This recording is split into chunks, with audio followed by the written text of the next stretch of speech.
மதிக்குது தமிழ. யாரு கொண்டு போய் சேர்த்தா? இத்தனை சுதந்திரம் கொண்டாடி இருக்கிறோமே, எத்தனையோ சனாதிபதிகள் இருந்திருக்கிறார்கள், இருக்கிறார்கள், இருப்பார்கள். நமது பக்கத்து மாவட்டமான ராமநாதபுரம் மாவட்ட ராமேஸ்வரத்தில் பிறந்த ஐயா அப்துல் கலாம் ஐயா அவர்களுக்கு தான் தமிழ் மீது பற்றும் பாசமும் இருந்தது. எந்த ஜனாதிபதியும் தமிழை பத்தி சிந்திக்கல. அவர் தான் முழங்கினார் ஐநா சபையில யாதும் ஊரே யாவரும் கேளீர் என்ற வாசகத்தை. வெள்ளைக்காரன் மிரண்டு போன. அமெரிக்கா நயாகரா நீர் அருவி உள்ள நுழைகிற போத வச்சிருக்கேன் நல்வரவுன்னு தமிழ்ல.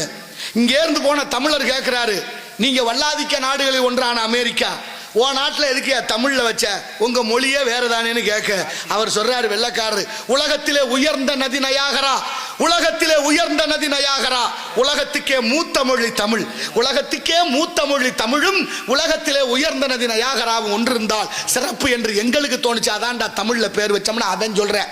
நம்ம வச்சிருக்கோமா தமிழ்ல பேரு?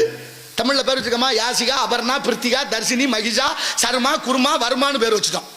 யாசிகான்னா என்ன அர்த்தம்? யாசகம்னா பிச்சை, யாசிகானா பிச்சைக்காரின்னு அர்த்தம். தர்ஷினினா அமாவாசை இருட்டுன்னு அர்த்தம். மகிஷான்னா எரும மாடுன்னு அர்த்தம். அபர்ணான்னா அம்மனமானவள், உருவானமானவள், ஆடையற்றவர்னு அர்த்தம். தமிழ்ல எவ்வளவு பேர் இருக்கு.